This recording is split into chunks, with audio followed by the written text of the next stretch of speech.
One of the most charismatic men I've ever met, and he's definitely a ladies' man. I was just calling him Professor Hawking this, trying to be... And then the first thing he said was, in his iconic voice, he said, "Please call me Stephen." Stephen, as in Hawking. Actor Eddie Redmayne, as he talked about the man whom he portrayed in the film called The Theory of Everything. He won an Oscar for that. Stephen Hawking, of course, became a figure in pop culture, but first and foremost, he was a towering figure in science, and his influence spreading far and wide and touching our own CBC family. Bob McDonnell is with me now, the host of Quirks and Quarks, our science commentator, our pal in Victoria. Great to see you on this, Bob. And it's such important to spend some time with you, because here is a man who spent his life seeking answers to the biggest questions in the universe. What did Stephen Hawking's discoveries teach us? Well, Stephen Hawking taught us about the bizarre world of quantum physics, extreme gravity, and black holes, and even the beginning of the universe. And those, you can't get any bigger than that.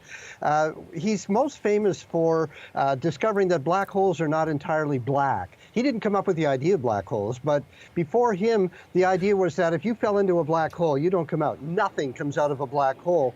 But because he was studying quantum physics, which is the very, very tiny world within the atom where bizarre things can happen, where particles can pop in and out of existence, he said that, you know, if you had two particles that popped into existence right at the edge of a black hole, right at the point where you're going to fall in and not come back, one of them will go in, the other one will go out. And the one that goes out will take energy away from that black hole, so over very long periods of time, the black hole could evaporate. This was crazy. It's now called Hawking radiation. So that was his first.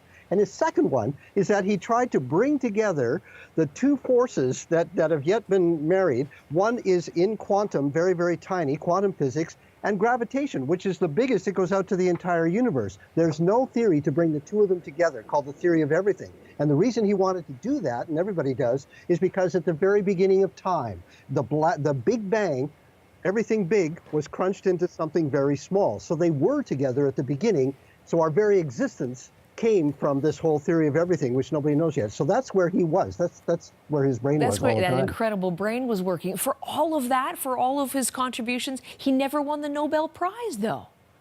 No, because everything that he did is theoretical. And to win the Nobel Prize, it has to be proven observationally, and nobody's seen Hawking radiation yet because it's very difficult to measure, and we can't go back to the beginning of time to see what the universe really did look like then. So there's no, it's all theoretical physics at this point, and unfortunately he didn't get the Nobel Prize, but his fame outweighed that. I mean, he became such a good popularizer of science. Everybody in the world knows who he is, even just by looking at him. And so, he drew through the fact that he popularized science, as you said, pop culture figure.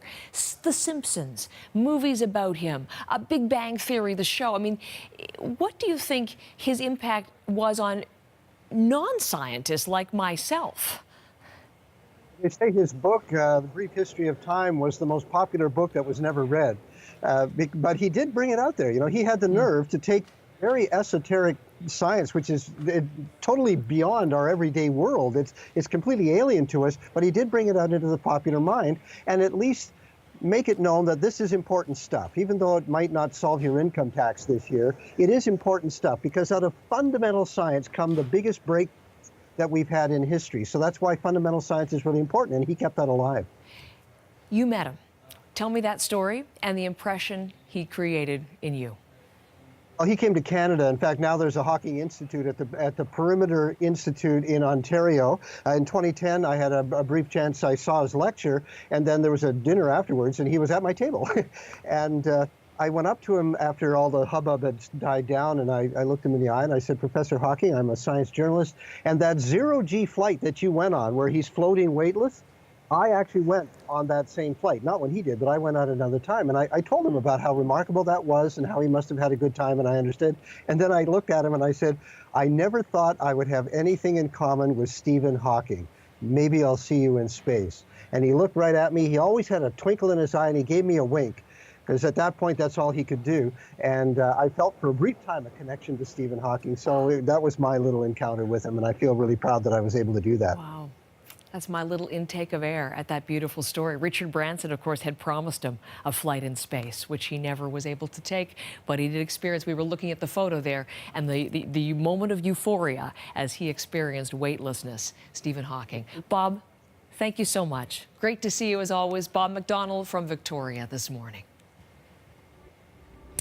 Meanwhile, the tributes to Stephen Hawking, they are flooding in from far and wide around the world, from a TV space explorer, George Takei, who treated one of the greatest minds in our species has ever produced, has returned to the stars, and he called for the continued pursuit of scientific inquiry in his honor. Journalist Dan Rather called Hawking a shining light that defied expectation, blessed with a brilliant mind and uncommon grace. And of course, NASA taking time to remember an ambassador of science who unlocked a universe of possibilities. Stephen Hawking. You're watching CBC News Network.